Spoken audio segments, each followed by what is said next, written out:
اعوذ باللہ من الشیطان الرجیم بسم اللہ الرحمن الرحیم۔ سورۃ نمبر 9 التوبہ۔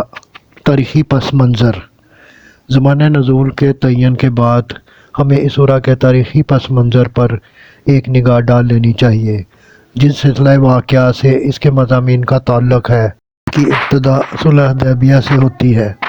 حدیبیہ تک 6 سال کی مسلسل جدوجہد کا نتیجہ اس شکل میں رونما ہو چکا تھا کہ عرب کے تقریباً 1/3 حصہ میں اسلام ایک منظم سوسائٹی کا دین، ایک مکمل تہذیب و تمدن اور ایک کامل با اختیار ریاست بن گیا تھا۔ حدیبیہ کی صلح جب واقع ہوئی تو اس دین کو یہ موقع بھی حاصل ہو گیا کہ اپنے اثرات نسبتاً زیادہ امن و اطمینان کے ماحول میں ہر چہار طرف پھیلا سکے۔ اس کے بعد واقعات کی رفتار نے 2 بڑے راستے اختیار کیے۔ ان میں سے ایک کا تعلق عرب سے تھا اور دوسرے کا سلطنت روم سے۔ عرب کی تسخیر۔ عرب میں حدیبیہ کے بعد دعوت و تبلیغ اور استحکام قوت کی جو تدبیریں اختیار کی گئیں، ان کی بدولت 2 سال کے اندر ہی اسلام کا دائرہ اثر اتنا پھیل گیا اور اس کی طاقت اتنی زبردست ہو گئی کہ پرانی جاہلیت اس کے مقابلہ میں بے بس ہو کر رہ گئی۔ آخر کار جب قریش کے زیادہ پرجوش عناصر نے بازی ہرتی دیکھی تو انہوں نے حدیبیہ کے معاہدے کو توڑ ڈالا۔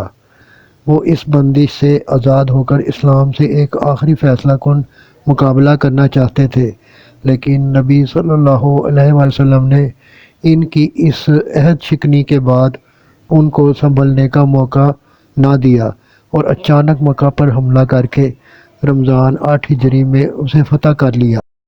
اس کے بعد قدیم جاہلی نظام نے آخری حرکت حنین کے میدان میں کی، جہاں بعض دوسرے جاہلیت پرست قبائل نے اپنی ساری طاقت لا کر جھونک دی تاکہ اس اصلاحی انقلاب کو روکیں جو فتح مکہ کے بعد تکمیل کے مرحلے پر پہنچ چکا تھا، لیکن یہ حرکت بھی ناکام ہوئی اور حنین کی شکست کے ساتھ عرب کی قسمت کا قطعی فیصلہ ہو گیا۔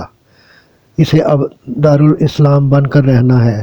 اس واقعہ پر پورا 1 سال بھی نہ گزر نہ پایا کہ عرب کے بیشتر حصہ اسلام کے دائرے میں داخل ہو گیا اور نظام جاہلیت کے صرف چند پراگندہ عناصر ملک کے مختلف گوشوں میں باقی رہ گئے۔ اس نتیجہ کے حد کمال تک پہنچنے میں ان واقعات سے اور زیادہ مدد ملی جو شمال میں سلطنت روم کی سرحد پر اسی زمانہ میں پیش آ رہے تھے۔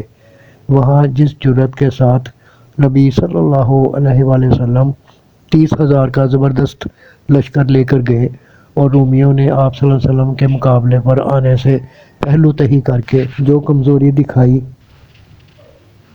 اس نے تمام عرب پر آپ کی اور آپ کے دین کی دھاک بٹھا دی، اور اس کا ثمر اس صورت میں ظاہر ہوا کہ تبوک سے واپس آتے ہی حضور صلی اللہ علیہ وآلہ وسلم کے پاس عرب کے گوشے گوشے سے وفد پر وفد آنے شروع ہو گئے اور وہ اسلام و اطاعت کا اقرار کرنے لگے۔ چنانچہ اسی کیفیت کو قرآن میں بیان کیا گیا ہے کہ ترجمہ: جب اللہ کی مدد آ گئی اور فتح نصیب ہوئی اور تو نے دیکھ لیا کہ لوگ فوج در فوج اسلام میں داخل ہو رہے ہیں